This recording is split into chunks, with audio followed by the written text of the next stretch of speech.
I'd grab your tea if I were you, your juice or whatever it is, because things get a little juicy in this part. Hey guys, welcome back to my channel. It's your girl Shireen. So we have finally made it to part 3 of my crazy psycho ex-best friend. I thought I was gonna have more parts, but I decided that 3 is enough. So you know the drill. If you have not watched part 1 or 2 yet, make sure you go back and you watch that because you're gonna have no idea what's going on. If you're already caught up, let's get into it. Hey, this is future Shireen talking. As I'm editing this video, I realized that you can hear my shower going because there was a couple of people in my house that took showers, and my shower is right next to me. So I apologize about that in advance. I'm gonna try to put some background music so that you guys don't hear it, but if you do, I'm so sorry. Enjoy the story. So the last thing that I told you guys was she was talking to a married man. Moving forward now, me, her, and my mans are all, by the way, I'm gonna start calling my mans A because I'm so tired of just saying my mans, my boyfriend. It gets tiring. So I'm just gonna start calling him A. So me, her, and A, we're all really good friends. We never had any disagreement, never had a fight, nothing. We would FaceTime, we would text, call, all the above. We were really, really good friends at this point. Until one day she tried to get me and him to join a pyramid scheme. Now, if you're unaware what a pyramid scheme is, basically this is what it is. There's a service and then somebody recruits you. After they recruit you, you're supposed to recruit somebody else, and it just keeps going like that. Whatever the service is, you all are supposed to keep recruiting people, and the main person who recruited you makes the most money, okay? Okay. So I'm listening to her explain this pyramid scheme. I already know what it is because they try to recruit me to Primerica back in the day, and I'm sorry because I know some people that do it, and I don't mean to come at you sideways, but these pyramid schemes are not all it's cracked up to be. So I'm listening to her talk. I'm like, you can't fool. In my head, I'm thinking, you can't fool me because I already know what's going on. But I'm gonna listen to you anyways because you're my friend. She tells me that she wants me to listen to one of their Zoom meetings that they're gonna have coming up soon, and I can get some more information on it. And she really wants to recruit me, right? There it is, recruit. That's what these pyramid schemes use. They use words like recruit, be your own boss, more time for yourself, passive income. If somebody is really trying to recruit you into a pyramid scheme, listen for those words. You'll thank me later. Me being a good friend, I was like, all right, I'll listen to this Zoom meeting. I'm not really all that interested, but I'm willing to hear what they have to say. So a couple days pass by and it's the day of the Zoom meeting, right? So I'm listening to the Zoom meeting, and as I'm listening, I'm falling asleep because it's mad boring. My guy is not talking about anything that I haven't heard before when they tried to recruit me into Primerica. It actually sounded like a branch off of Primerica, to be honest. I said be honest. Ew, disgusting. To be honest, mid Zoom call, she calls me and she's like, hey, how's the meeting going? And I was like, oh girl, I was asleep, to be honest. She's like, no, don't sleep. Like, it's good information that you're getting. I didn't plan on sleeping, but he's so boring that I fell asleep. What you want me to do? I try to stay up, but this Zoom meeting is going on for 2 hours now. I turned that thing off. And I called her and I was like, hey, I just got off the Zoom meeting. I appreciate the fact that you're trying to recruit me, but I am not interested. You already knew from the jump I was gonna say that, but I'm just letting you know now that I'm really not for this, okay? She's like, okay, that's fine, cool. I'm glad you took the time out to listen, all that good stuff. Then she says that she wants to recruit A. Girl, I'm not gonna play with you. I am not gonna play with you. My mans do not wanna do that. So I told her straight up, I was like, I mean, on behalf of being his other half, he's not gonna wanna do that. I'm just letting you know now. She's like, oh, but I still wanna give it a try. Go ahead. Go get your feelings hurt because he's not gonna do it. So we were on a three-way call. And she was telling him about it, and he's like, oh, okay, I don't think I'm really interested in that, but I mean, cool. You can tell he's not really interested in it, but he was just gonna do it anyways. They had an agreement to have the call at a certain time, and I guess A missed the call, right? And she calls me, and she's upset. She's like, oh, he didn't answer the phone call. Like, I had my mentor take the time out of his day and he just didn't answer the call, and that was rude of him. And I was like, hold on, girl, you talking about my man to me? Like, you trying to complain about my own boyfriend to me? Okay. I was like, well, maybe he was asleep, you know, he does have 2 jobs, or maybe he was taking a shower. And she was like, yeah, but we had a certain time that we had to meet. And I was like, oh, okay, well, I mean, I'll just ask him what happened, but I'm not on your side. That's my man's. Like, I'm not on your side. He didn't want to do it in the first place. So I mentioned to you guys that A was working 2 jobs, right?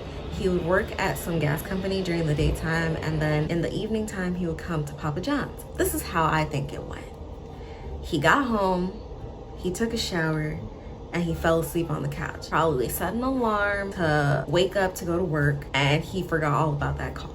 I already know. I know my man's like the back of my hand. So I asked him about the call that he was supposed to have with Slim, and he, like I already knew he was gonna say, he completely forgot about that. I told him that she was pretty upset about it.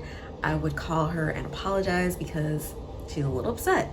And he's like, yeah, I'm gonna call her and apologize and whatnot. So that's what he did. He calls me back and tells me that she was basically kind of snapping on him. She was like, oh, if you didn't want to do it, you could have just told me that because my mentor took time out of his day. Girl, you can be upset all you want.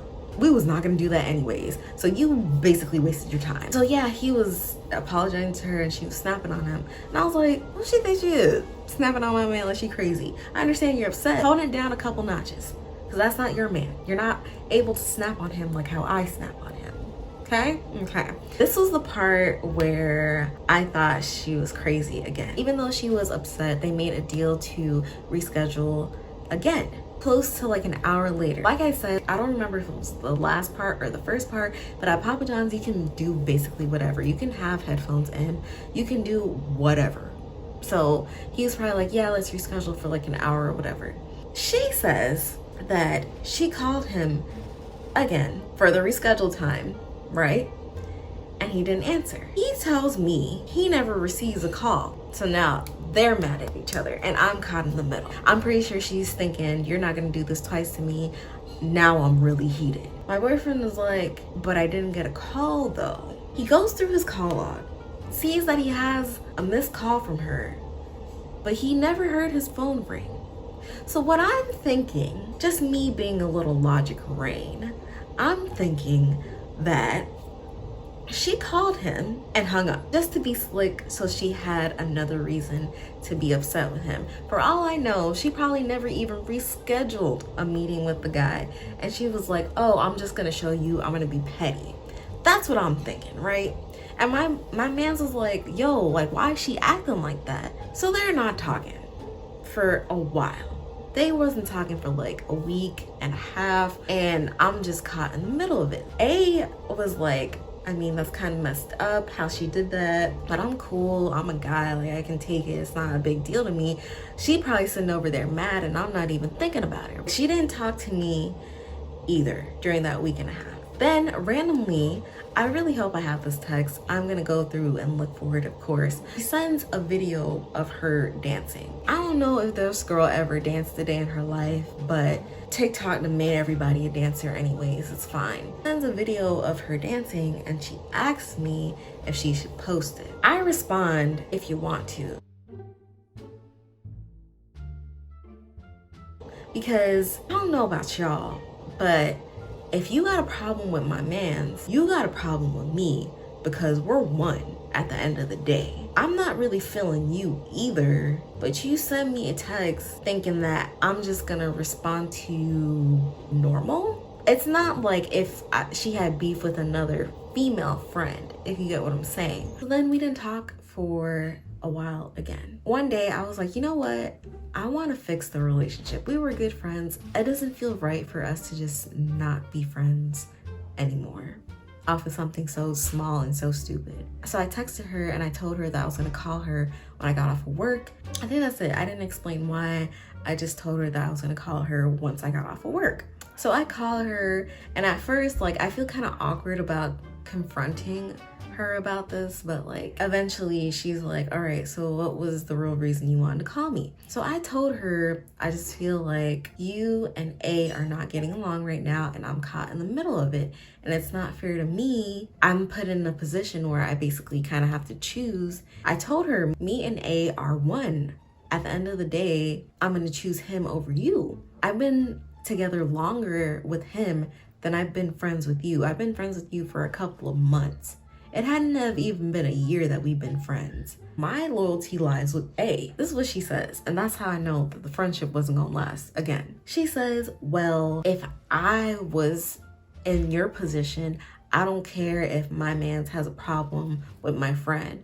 If you're my friend, you're my friend, and that's just that. And I'm like, okay, well, I don't know what world you live in, but in my world, like I said, like I've been saying, we're one. So basically, that conversation went nowhere, and I still was trying to be the bigger person. Even though I told her how I felt about the situation, I texted her after and I told her like, hey, I'm sorry that to you I haven't been the best friend or whatever. I still want to fix our relationship, something along those lines. I sent that message right after me and her got off of the phone. In her petty response, she waited to respond to that message, and then she says, thanks, we can talk tomorrow, after a couple of days has passed. So now I'm like, okay, now I'm gonna call you out on your crap because you waited a couple of days. You did that on purpose. So now I got a bone to pick with you. So she calls me on a Sunday night. I usually would get off of Papa John's at 8 o'clock on Sundays because during the week I work all night shifts and they would give me a little break on the weekends, right? So me and A are both off on this Sunday night. Y'all, this part gets juicy. Like, I'd grab your tea if I were you, your juice or whatever it is, because things get a little juicy in this part. Me and A decide to go for a night walk. She calls and I don't answer because now I want to be petty. You had your chance to be petty. Now I'm trying to be petty. So what's good? And I text her, I'm gonna call her back. I get inside. A goes home because he's like, I don't even care about dealing with the situation no more. I'm over it. I don't want to be friends with the girl no more, but I see that you're still trying to hold on to that friendship a little bit. So I'm gonna go home, let y'all talk, and then you call me and let me know how it went. So he goes home. Me and my sister were sharing a room at the time because she was home from college. So I went in the bathroom because I didn't even want my sister to hear what I was gonna say. I went in there and I was like, hey. She was like, hey. I was like, so that day that I sent you the message, you didn't get it? And she was like, oh no, I got it. Why didn't you respond? I'm aggressive Shireen now. She's like, oh, I just forgot to respond. And I was like, Slim, that's not how it went. You did that on purpose so that you can get back at me for however you were feeling about me at the time. So let's just cut the crap and just be honest about it. She says, I see how you can take it as me doing it on purpose, but that wasn't the case. Stop, you're lying. At whatever time it was, I would have squared up with that girl because she was lying. When I call you out on it, you could have just been like, yeah, I was being petty and what? And I would have been like, oh, okay, bet. Click and hang up the phone. And you would have never heard from me ever again. She's like, I'm sorry that you took it that way, but that's not what it was. I just wanted some time to myself so you would admit that you did it on purpose. There's that. But I really want to fix our friendship because we're actually really good friends and I don't want to see our friendship just go down the drain like that. So I put my pride aside and I said, you know what? I'm cool with being friends with you as long as you and my man's make up. Y'all don't plan on making up? Like, I can't be friends with you because it's too awkward for me. I'm trying to save the entire friendship at this point. So work with me. See if y'all can talk through your issues. Something's gotta give because I can't be friends with you and you not be friends with my boyfriend. So after that, we squashed it and we were talking for a little bit, and then he was calling me while she was on the phone with me. So I answered the phone and he was like, so you made up with her or whatever? I was like, yeah, but I told her that we can't be friends unless she's friends with you, because it's just too awkward for me. And if she doesn't want to make up with you, then she shouldn't have made amends with me. You can tell he's kind of upset about it, but because he sees that I'm the one valuing the friendship at this point, he was just okay with it. His main reason for being upset is how she treated me when I sent that message and she didn't respond for a couple of days. He just felt that I reached my hand out to her and she didn't take it. And he doesn't like when people do me like that. He doesn't like when anybody does anybody like that. So he calls her after I get off the phone with him and he puts us on three-way. He tells me to mute my phone and they go at it. He drags her through the mud. He drags her through some pine needles. He's like, I don't like how you did my girl. That was dirty of you. Right after she got off the phone, she sent you that message from her heart because she cares about you. But you are so selfish. You decided that you wasn't going to contact her for a couple of days. And I don't like that. That's petty of you. That's dirty of you. And on top of that, when you said that you rescheduled that call, you never rescheduled it. And I know that because you called and you hung up the phone. Me just being on the phone, I'm like, the whole time she's literally like, let me talk. And I'm like, girl, he's not gonna let you talk. He ended the conversation saying, I'll make sure that Shireen don't ever talk to you ever again. Click. And that was the end of that. I never heard from that girl ever again. So the moral of the story that I got was when somebody shows you their hand, believe them. When the friendship is over, just let it be over. And I honestly felt that I was holding on to that friendship because I really don't have friends. So when somebody comes into my life and they want to be my friend, like, I really take them under my wing because I don't have a lot of people that talk to me. And not that it gets boring, but sometimes you want to have somebody else to talk to other than just your boyfriend or your significant other. So I have my best friend, but she has her boyfriend. She has her own life and stuff like that.